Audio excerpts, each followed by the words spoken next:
Hey, grade eights. Here we are, day two of our new world, brave new world.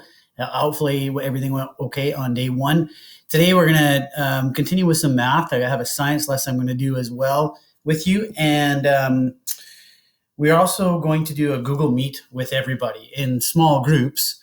And there should have been an email that came out to you with a schedule. Please stick to the schedule. The groups are not written in stone. But for today, we're going to try it with those groups, and then we'll move from there. So for math today, the first thing I want you to do is go to your screen and click on this. Oh, let me get the same view that you have here. Hold on a sec. So if you go to math, you've clicked on this video on the left here. It says watch today's video.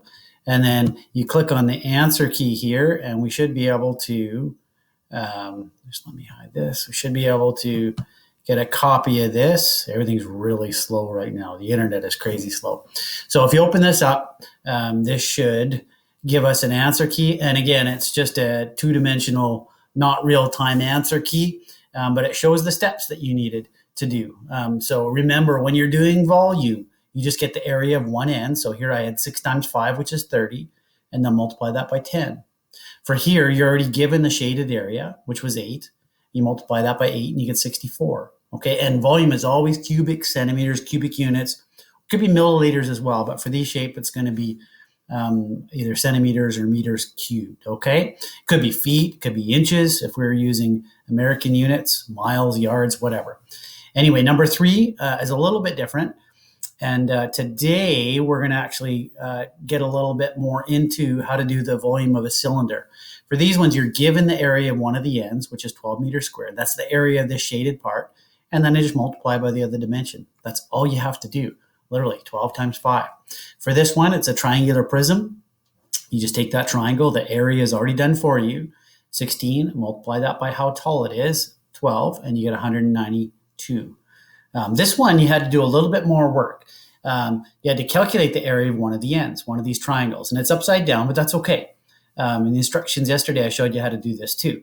You take the base, which is 10, multiply that by the height, which is 6. So area of a triangle, 10 times 6 divided by 2. The area of that triangle is 30 centimeters squared. And then multiply that by 15. That's the height of it.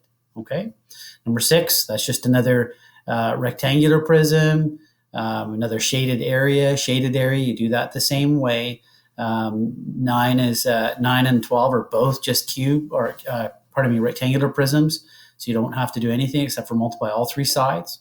This one, you need to calculate the area of this again. So the area is 15 times 8 divided by 2, which gives you 60 centimeters squared, times that by 20. That gives you the volume.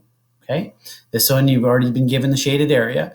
On the ones today, we're going to calculate the area of the circle on the end and then multiply by the length or by the height. But these ones are given to you. So it's just 50 times 10, which is 500. And that's it. That's the answer key for today. So once you're done marking your work, don't worry about telling me what your marks are, collecting them. We are going to do a quiz just like we always do at one point. And I'm not sure how we're going to structure that yet, but we'll get there when we get there. So I'm going to go back to the website here. Let me go back to the website. And then I'm going to click on this one here.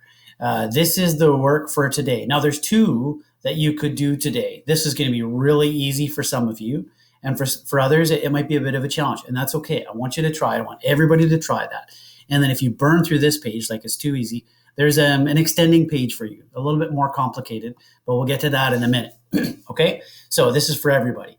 What you need to do with these now is you need to get the area of the circle. So every single one of these has a circle for the end of it, right? That's why they're called a cylinder. All of them have 2 circles, and then they're wrapped with this other shape to make a cylinder, right? So we need the area of the end of this. And area equals pi times radius squared. That's a review. We've done that a bunch of different times. You should know how to do that. If you don't, I'll put a little lesson in for that. Just let me know.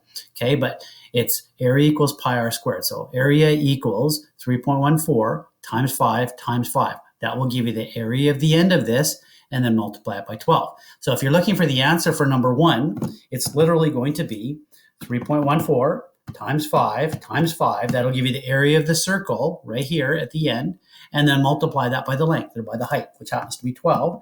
So the area of the first one is 942 centimeters cubed. Okay, the second one, we have the circle up here. So it's pi times r squared. So 3.14 times 10 again, and then multiply that by 8. Okay, and all of these, I didn't put diameter, I put radius on all of them. So this is going to be the area of this is 3.14 times 6 multiplied by 8. That'll give you the volume. Okay, so that's the way you do those. Work your way through this page. See if you can get those done. If you can't, we're going to touch base today anyway. I'm going back to the other page. Now, if you get those done, you can have a look at this page right here. This page, it kind of starts out the same. Now, it looks the same anyway. But what this is it gives you the volume. And this is not for everybody. If you're happy just having completed the previous page, you're not looking for extending activities, that's totally fine. This is for those of you that really like math. You're given the volume of these three shapes here, okay?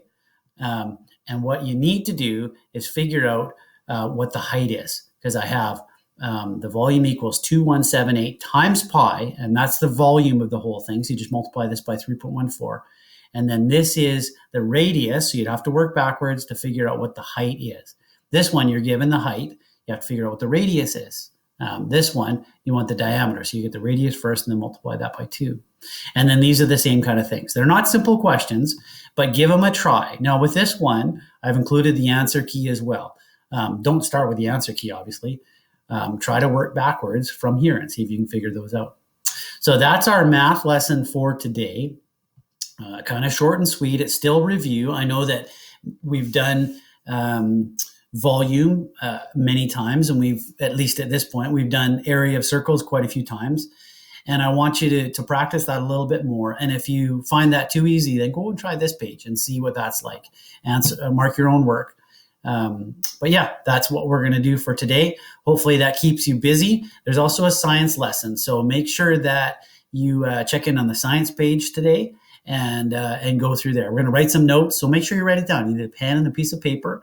And I have a video for you to watch there too. Also, check the schedule on the homepage or on the Google Classroom or the email that was sent out to you to find out when your time is to connect at a Google Meet with Miss Olson and I. Okay, take care, guys. We'll talk to you soon.